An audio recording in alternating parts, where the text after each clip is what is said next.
ఖరీఫ్ మొక్కజొన్న వివిధ దశల్లో ఉంది. అయితే ఎల్నినో ప్రభావం కారణంగా వర్షాభావ పరిస్థితులు ఏర్పడే అవకాశం ఉంది. ఈ పరిస్థితుల్లో పంటను ఏ విధంగా కాపాడుకోవాలి? అలాగే ప్రస్తుత సమయంలో కాండం తొలచు పురుగులు ఆశించే అవకాశం ఉంది. కాబట్టి ఎలాంటి నివారణ చర్యలు చేపట్టాలో రైతులకు తెలియజేస్తున్నారు రాజేంద్రనగర్ మొక్కజొన్న పరిశోధనా స్థానం శాస్త్రవేత్త శ్రావణి.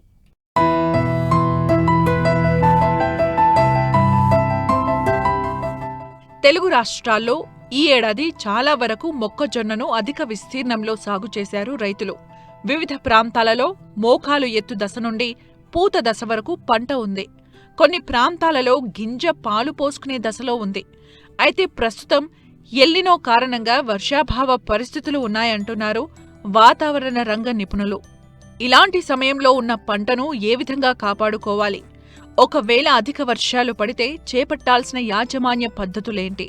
అలాగే ప్రస్తుతం మొక్కజొన్నను ఆశించే కత్తెర పురుగును ఎలా నివారించాలో రైతులకు తెలియజేస్తున్నారు రాజేంద్రనగర్లోని మొక్కజొన్న పరిశోధనా స్థానం శాస్త్రవేత్త శ్రావణి. ప్రస్తుతానికి మొక్కజొన్న అనేది మోకాలెత్తు దశ నుంచి పూత దశ, కొన్ని చోట్ల గింజ పాలు పోసుకునే దశలో కూడా ఉంది. ముందుగా మనకి వచ్చే రోజులు చూస్తే ఎల్నినో ప్రభావం వల్ల మనకి కరువు వచ్చే అవకాశం ఉందన్నమాట. ఈ పరిస్థితుల్లో మనం మొక్కజొన్నని ఏ విధంగా రక్షించుకోవచ్చు అనేది మనం ఇప్పుడు చర్చించుకుందాం. ముందుగా ఎప్పుడైతే మొక్కజొన్న మోకాలెత్తు దశలో ఉన్నప్పుడు మనకి వర్షాభావ పరిస్థితులు ఏర్పడితే ఆ దశలో మనం కంపల్సరిగా 19 అంటే ఎన్పికే 19 కలిగిన ఒక కెమికల్ని మనం 10 గ్రాములు లీటర్ నీటిలో కలిపి పిచికారీ చేసుకోవాలి. లేకపోతే యూరియాని 20 గ్రాములు ఒక నీటిలో కలిపి పిచికారీ చేసుకుంటే అది కొంత మటుకి బెట్ట పరిస్థితుల్ని కొన్ని రోజుల వరకు తట్టుకుంటుంది. అలాగే మనకి ఈ వర్షాభావ పరిస్థితులు అనేవి పూత దశలో కానీ గింజ పాలు పోసుకునే దశలో కనుక కనిపిస్తే కంపల్సరీ మనం ఒక లైఫ్ సేవింగ్ ఇరిగేషన్ అనేది ఇవ్వాలి.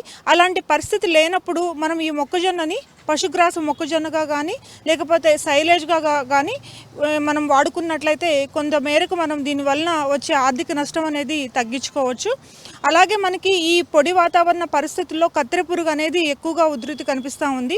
ఈ కత్తెర పురుగు నుంచి మనం పంటని రక్షించుకోవాల్సింది కంపల్సరీ.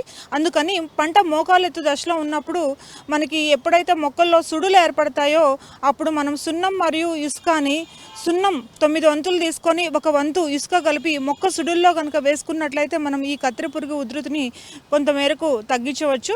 అలాగే ఈ పొడి వాతావరణం వల్ల మనకి ఎండు తెగులు అనే వ్యాధి కూడా ఉధృతి ఎక్కువగా ఉంటుంది. ఈ ఎండు తెగులు అనేది ముఖ్యంగా మనకి పూత దశలో ఎక్కువగా వస్తూ ఉంటుంది అనమాట. ఈ దశలో కనుక మీరు ఎండు తెగులు వ్యాధిని కనుక గుర్తించినట్లయితే ఆ వ్యాధి సోకిన మొక్కల్ని తీసివేయాలి. అలాగే సమతుల్య ఎరువులని మనం పంటకి అందించాలన్నమాట. ముఖ్యంగా పొటాష్ అందించే ఎరువుని మనం వేయాలి. అలాగే కాపర్ ఆక్సీ క్లోరైడ్ 3 మిల్లీలీటర్లు ఒక నీటిలో కలిపి మనం మొక్క మొదల్లో కనుక డ్రెంచింగ్ చేసినట్లయితే ఈ ఎండు తెగులు వ్యాధిని అనేది మనం నివారించుకోవచ్చు. మనం ఒకవేళ మనకి ఈ ఎల్నినో ప్రభావంతో డ్రాట్ వస్తే ఏం చేయాలో చెప్పాను. అలా కాకుండా ఒకవేళ వర్షాలు పడినా కూడా మనకి మొక్కజొన్న అనేది అధిక తేమను కూడా తట్టుకోలేదు. కాబట్టి వర్షాలు కనుక ఎక్కువగా పడితే మనకి పొలంలో నీరు అనేది నిల్వ లేకుండా చూసుకోవాలి.